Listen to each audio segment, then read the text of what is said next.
Spring has absolutely exploded here at Creekside Nursery, but Mother Nature has other plans. We have 3 nights of freezing temperatures coming, so before the cold arrives, I wanted to take you on a tour of the tulips in full bloom and show you what early spring looks like here in North Carolina. Hello friends, and welcome to Gardening with Creekside. Y'all, the tulips are in beautiful glory here at the garden center. So before we get 3 nights of below freezing temperatures, because I don't know how the tulips are going to handle those temps, I wanted to show them to you. It is a rainy, stormy day here, but we are going to have fun taking a bit of a tulip tour because I know we are all ready for some beautiful signs of spring. Then we're going to hop over to the signature garden because it is looking fabulous here in very, very late winter, very early spring. So I want to show you how things are popping and waking up at the signature garden. Of course, North Carolina, a zone 8A. Then we're going to head into the greenhouse because we currently have some beautiful annuals that are on sale online, and I want you to make sure that you take advantage of that. There are certain plants that are just synonymous with spring, and tulips most definitely fit that bill. And y'all, when I say that these are in absolute all of their glory, I am not exaggerating. Of course, here we are with the flower bed right in front of the pergola at the retail greenhouse. This blend is the Pinkster blend from Color Blends. As you may recall, we planted these as a staff in very early December. Because we are in North Carolina, a zone 8A, I have to have my tulips pre-chilled. That means we go through a false winter. We have to have them chilled for 6 to 8 weeks, not in a freezer, but in the refrigerator. And thankfully, Color Blends now offers that service for some of the, the larger orders that qualify. And so we plant them in December. We did this as a staff, knocked it out one day, and in this flower bed, there's I believe 1,200 of the Pinkster blend. Of course, Pinkster is going to be a beautiful combination. You basically have 2 different shades of yellow, a true yellow and then kind of that creamy white yellow, and then we have the pink that is a lovely striped pink. Now, some of you folks in the colder regions have a hard time understanding that tulips are annuals for us in the South. That is because they do not get that long chill period in the winter to reliably produce the blooms every year. So yes, annuals, tulips are annuals for us. When they are done, which may unfortunately be faster than I want it to be, we will pull these out and then we can plant our summer annuals. But like I said, I wanted to just show them to you so that you could appreciate them. Now, as a little side note, because I already know what you're thinking, yes, I have vases in the back of the John Deere. I am going to cut my little heart's content and make tons of bouquets of these because we are expecting temperatures down into, it is going to be a hard freeze for 3 nights in a row.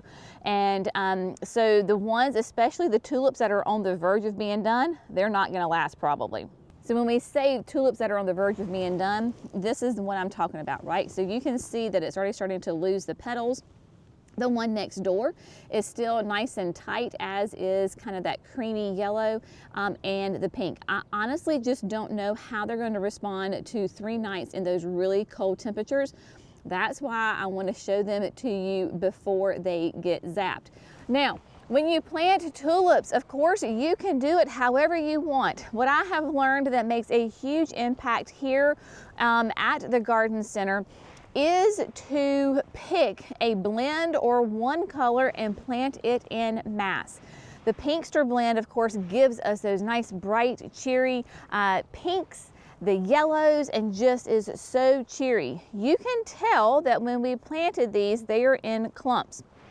Jerry and Jackson had the 9-inch of the Jenny's Edition augers. They drilled the holes, and then in a somewhat kind of a regular pattern, right? So there is a little bit of a method to the madness there. And then we came back as a staff. A couple people were dropping about 6, 7, 8 bulbs in a hole, and then the rest of us were coming back and filling in with the soil.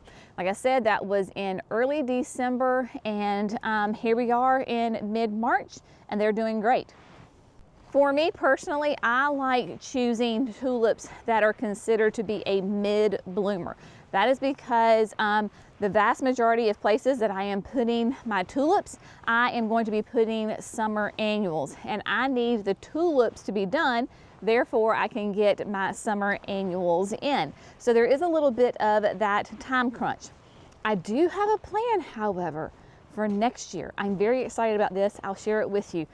Oh, but the signature garden, y'all, just so pretty. That's the thing I hate about this freeze, is that I'm afraid it's going to zap them.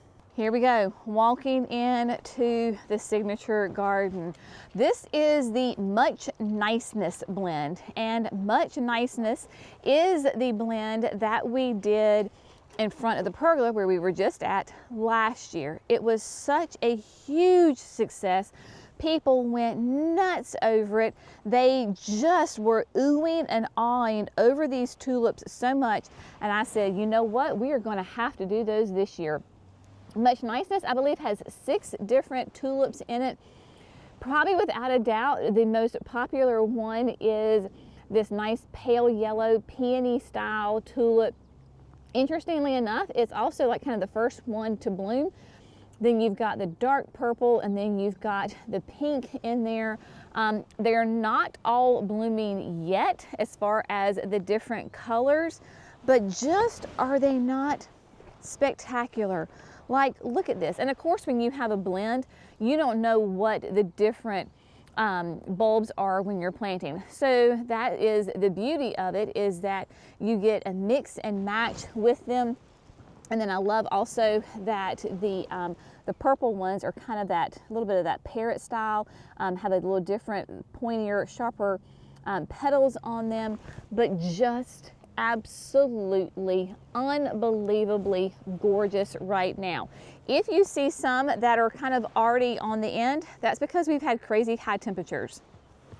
Welcome to spring in the South. We were literally breaking records with our high temperatures in the upper 80s, and now we're going to go and have temperatures into the 20s.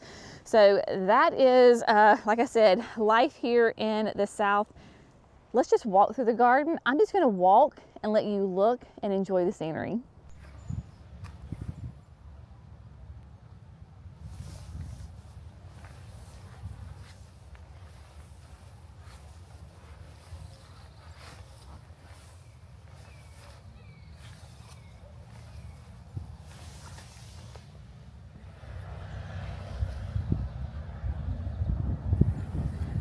In the signature garden, there's about 2,000 of the Much Niceness blend, and I could not be happier with how it has turned out. I am telling you, oh, Color Blends does the absolute best job with their spring flowering bulbs. So if you're interested, I would say the early bird gets the worm as far as that goes. Their website is currently closed for the winter. It will open up in the spring. I want to say like end of this month into next month.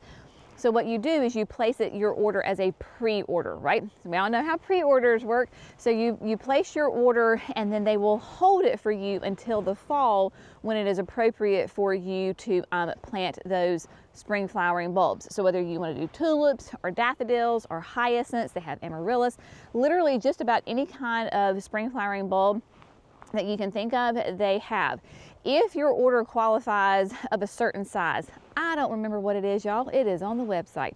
But if you are a southerner like me that needs to have them pre-chilled, they will do it for you at like a flat rate. I think it's like $30. It is so economical if you have a large number of bulbs that need to be refrigerated pre-chilled. With all the garden center and the display gardens here, I definitely qualify for that. Otherwise, you're just going to get them and you're going to stick them in your fridge for 6 to 8 weeks. But you go ahead and place that pre-order. Best of luck to you on deciding which ones you want to add it to the garden, because oh my goodness, especially the tulips, they have got some unbelievable, amazing tulips. And like I was talking about, I do the mid to early bloom on the tulips, and I've always wanted to do late blooming tulips because they are some of the coolest tulips, but it takes a minute for them to develop those flowers. But because, like in the signature garden, I need to get these out so I can put my annuals in, I've never done the late blooming tulips until I had a grand idea. This bed along the creek bank is filled with shrubs. You remember we replanted, redesigned this bed, and it is filled with shrubs. No annuals are going in. So guess what's going to be going in here this fall? That is correct, my friends. We are going to load up this bed in little pockets where things allow, with a beautiful blend of late blooming tulips. Don't ask me which ones we're going to do because I have not decided yet. That is going to be a very, very hard task to decide. But that way, this time next year, we will have those early spring tulips like what are blooming right now. They're done. We take them out. We put the summer annuals in, and then we will still have a beautiful continuous display of tulips over here on the creek bank bed. So hopefully that is going to work out just magnificently well for me this year. All right, so let's take a really quick tour of the signature garden because the shrubs are waking up, the perennials are waking up, and then of course, obviously the tulips that we've already talked about. So being in North Carolina, a zone 8, we've had all of those really warm temperatures. So I have things that are absolutely waking up and are very happy. For the general rule, I only have, I think, maybe 2 plants in here that I am going to try to protect with this upcoming 3 nights of freeze. Everything else will be perfectly fine. My panicle hydrangeas, like the Quickfire Fab, y'all, I am not worrying about this hydrangea, not one bit. You can see that while it is leafing out, this blooms on new growth. It does not form its flower buds yet. Do not waste your time and energy on worrying about your panicle hydrangeas. They are fine. If you've got perennials that are waking up, like we have got this phlox, it too will be perfectly fine. It can handle it and it will be just fine. Don't worry about trying to hide that, cover it and protect it. My Amsonia, so this is Storm Cloud. It is coming up and I'm gonna leave it. If you want to cover it, you can, but Amsonia generally is going to be a pretty tough little perennial, so we are just going to leave it. My Abelias, this is the Mucho Gusto Abelia. You can see that it is flushing out with a fresh new growth, but again, it's on its own. It will be perfectly fine. We're not going to worry about it. And then I do have, of course, we do love loropetalums around here in the south. That is a great shrub for us. And you can see that this is the Jazz Hands Bold. We had some winter damage on it. So you can see where we've got some brown leaves on the tips. We had some winter burn. It is getting ready to flower. I am leaving this alone. I will wait until the loropetalum blooms, and then we will give it a nice little haircut, cut off any of that winter damage. But I don't need to worry not one thing about this loropetalum right now. Same thing with my doozies. So we have double play doozy spirea right here. This is what mine at the house look like. Lots of new fresh foliage. It is good. Not going to worry about that at all. And then look at this clematis. So this is the Stand By Me pink clematis. Beautiful fresh foliage clematis. They're tough, it's fine. Plus it's right here at the base of that loropetalum, which will actually give it a little bit of protection. So again, we don't need to worry about it. Not going to cover the Stand By Me pink clematis. What I am going to focus on are going to be, I've got a couple of hydrangeas that will bloom on old growth. But can we take a moment right quick and appreciate the candy corns? So this is the double play candy corn spirea. Oh, heavens to Betsy. This, my friends, is why this is like the most popular spirea that we sell. Look at that. This has been in the ground for years, and this is what it does. As soon as it starts to get warm, my goodness, they wake up, they pop out with this stunning foliage. You can see how it gets its name of candy corn, right? and then it will bloom. So not only do you have this beautiful foliage, but it also blooms. It is the coolest thing. And it blooms on new growth, so that means we prune it every year. So where I had the Jazz Hands Bold, this is the Jazz Hands Variegated. You can tell that it does not have nearly the burn that the Bold does. It's a little bit closer to the tree line. Of course, it's a different cultivar of Loropetalum, and doing really well. Just happy with it and gonna leave that alone. Now, here I have the two of the Tough Stuff Top Fun reblooming mountain hydrangeas, serratas. Now, while I do not see any, I'm looking for any little bloom heads, I don't see any on there. This blooms on both new and old growth, but I am going to go ahead and protect it in a very easy way. Because these are on the smaller side, I just planted them in the fall. They were 3 gallons, and the Top Fun does tend to be a little bit more petite, but this is going to be easier because we are blessed because we are a nursery and we're a grower, so I have access to a ton of nursery pots, empty nursery pots. But I know my fellow gardeners, y'all don't like to throw away nursery pots either. So I bet you've got a stash of nursery pots or buckets or old, like even ceramic or terracotta containers that you use.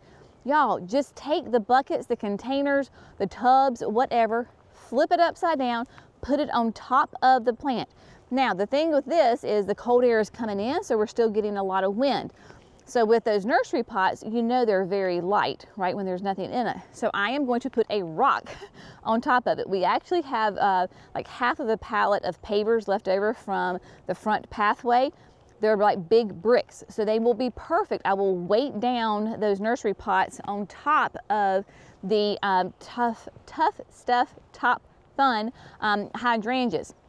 That way it will protect it. So you can do that with containers. Now, if you have a ceramic or a terracotta, they're heavy. They're not going to blow off. I hope not. So you don't need to weight those. Another thing to do is use any kind of fabric. So I love saving like old sheets, beach towels, you name it, drape it over, get some clothespins and actually attach the fabric to the stems of the hydrangeas, and you will be golden. The only other thing that I may look at would be I have a couple of hostas here waking up that I might cover them as well. So here on this little corner bed is a little shade area. We do have some hostas that are starting to wake up. So one, we've got the little minis that are here inside the Charleston Basket Boy. Again, I can easily lay a towel or a bucket on those. If you put down sheets and it rains and it gets wet, it's okay. It actually acts as an insulator. It will be fine. Now, I have a stained glass hosta right here, y'all. Can you even see how it's just starting to pop up out of the ground? I am not going to worry about that at all. Like, no big deal whatsoever. It is so tiny and petite and just now breaking dormancy. I'm not going to worry about it. Even this Miss America rather, right here, this hosta, you could easily probably leave that, or if you have like a little 1 gallon nursery pot, just stick it on top of it and it will be just fine. Of course, you can't talk about the signature garden without talking about how good the grass looks. Everybody always comments, especially early in the spring, early summer, about how pretty the grass is. We have fescue grass. So here where we are in North Carolina, we can either do hot weather grass like Bermuda, Zoysia, Centipede, or we can do cool weather grass like fescue. Jerry and I prefer fescue because we get a beautiful green lawn throughout the entire winter. The only time that it may look a little rough is in the absolute heat of the summer. But yes, fescue grass, of course, it is coming into all of its own, waking up. We are on quite the regimen of fertilizing and fungicides and protecting the grass to encourage it, because this is a display garden, and of course with the videos that we do and having all of the customers and the visitors come see the grass, the workshops we have, the Friday night lights, we want it to look as good as it can, and right now it is looking absolutely fantastic. I'm not gonna lie, it hurts my heart to say goodbye to the signature garden because I don't know what the tulips are gonna look like come towards the end of the week. But I am gonna make some bouquets, so it is what it is. Gardening is all about teaching us patience, and there is grace in gardening. And the one thing that I have learned after gardening all these years is the one thing I cannot control is the weather. So it is what it is, but we're gonna make the best out of it. So goodbye to the signature garden for now. We are going to head to the retail greenhouse because y'all, oh my goodness, the one good thing about the freeze coming is after this freeze, it looks fantastic. The weather looks glorious. And I know that I am going to be starting to plant more and more cool weather annuals into the garden. So we currently have, right this second, there is a special online only. Retail garden center people, you can order online or you can just come here and buy it yourself. But online, it is buy 6 annuals, get 2 free. That runs through this Friday the 20th at midnight. There is a code, put the code in, there you go. It works for all annuals. So repeat after me, sweet friends. All annuals, buy 6, get 2 free, use the code. It will automatically deduct the, give you the free plants. Let's just take a moment and breathe in with me all of the beautiful color and the explosion of textures, flowers, you name it, that is in here. And you will notice that we have the sides kind of jam-packed with some different things. In fact, as soon as I get off this video, we are going to be putting more plants in here just to protect them for those upcoming temperatures. But those of you who are local and are interested in hanging baskets, they are coming along quite nicely. Of course, that is the Mini Vista White, so we've got those. But yeah, I mean, everything is just looking great. The Aromanth Mulberry Nemesia, this is a great one to plant early. And even in my North Carolina heat and humidity in the summer, it lasted the entire summer in my landscape a couple of years ago. It smells delicious. It is a continuous bloomer. You do not have to deadhead it, but it is just a lovely, lovely addition. And then you can't go wrong with lemon coral sedum, right? It does not flower. It does great in a container kind of as a spiller, or you can put it in the landscape like a ground cover. I have got big plans for this one at the house this year, along with the Artist Blue Ageratum. The ageratums will be another great one to put in that early landscape. I have one blooming and she's over here. We'll see if my arm can reach. It is a bluish purple, nice kind of mounded habit to it, stays compact, and again will last the entire season for sure on that. We've got the #1 plant for hummingbirds, of course, is your Kufia. So this is Vermillionaire. And if you haven't heard, the hummingbirds are on the move early this year. They're migrating early. So they're about a 2 to 3 week ahead of schedule. So get your Kufia, either the Vermillionaire here, or we've got the Hummingbirds Lunch somewhere in here. That is the Creekside Champion one. Has different habits, where this is, of course, the Vermillionaire is nice and upright, more of an orange bloom on it. The Hummingbird Lunch is more of a kind of a cascading and a little bit more of a reddish pink hue to it. This is kind of Sun Patient Alley right here with the Creekside Champions. So you can see we've got some blooms happening. We have got the Cafe au Lait Dahlia in the Creekside Champion line. You can see that we've pinched them back, so they are already giving us beautiful branching on those. Y'all, these are a great size plant, beautiful. Cafe au Lait, of course, is that classic, stunning dahlia. If you want it to be a perennial, you could try leaving it in the landscape, or you could dig the tuber up come this fall. Lantanas, we've got those. I'm trying to think of like cool weather stuff that will do great for you. Of course, the Bidens, we have got the Campfire Flame, which is that beautiful orange. Pollinators, y'all, look, right on cue. We got a little bee in here. So pollinators love these plants. So you've got the Campfire Flame, you've got Campfire Marshmallow, nice little petite little like daisy. Then you've got the Goldilocks rocks. I can't even tell you how many little bees are buzzing around in here. Very different habit on it. Nice big double yellow bloom as far as the Goldilocks rocks, gorgeous. And then the osteos. So I'm gonna be using the osteos in the hay racks that are along the parking space here at the nursery. So you've got the purple, you've got the Horizon Sunset, you've got the pink, all sorts of ones. And then of course, all of your supers. So your super bells, your super petunias, they absolutely can handle those cooler temperatures and will do great outside. If you're looking for a beautiful classic yellow, the saffron finch, you cannot go wrong with this. I absolutely adore this petunia. It is wonderful. And then honey is fun because it will actually change colors. You will get more of an orange, more of a gold, more of a light yellow. It really does change. And then one of my all-time favorites is the Mini Vista Plum Veined. This was new a couple of years ago. And then this year is the Mini Vista Pink Cloud. So you can see the difference. The bloom is going to be a little bit smaller than the plum veined, and it really is a nice, happy pink color. With the upcoming temperatures, we just do not want to set these sweet things back. So as soon as I finish filming, we're going to pop open the sides of the greenhouse, and we're going to take all of the super bells and the super petunias and stick them inside the greenhouse.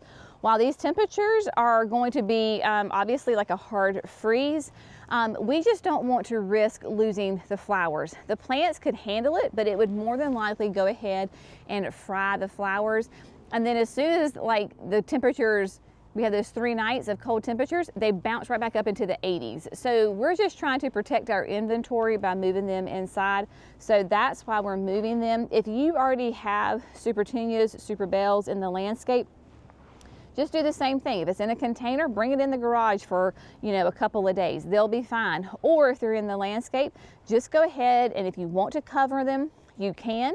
If you want to leave them alone, then they should be perfectly fine. You just know that you might get your flowers are going to get burned, but the foliage itself and the plant itself should be just fine. After being in agriculture and horticulture for the last 20 years, the one thing that I have learned is to expect the unexpected, to enjoy the beauty while you have it, because you don't know how long it's going to last, and you can't control the weather. So all of those things involved, that is why I just wanted to bring you along and show you an update on the tulips. They may go through these temperatures just fine, and when you come to the garden center on this weekend, they may be in absolute all of their glory, and I pray that is the case. But if not, I wanted you to take a little peek and to enjoy them while we have them still. So as always, we so appreciate you. Thank you for joining on this crazy ride of Creekside Nursery and all the things that go along with running a small business in the horticultural world. It certainly is never boring.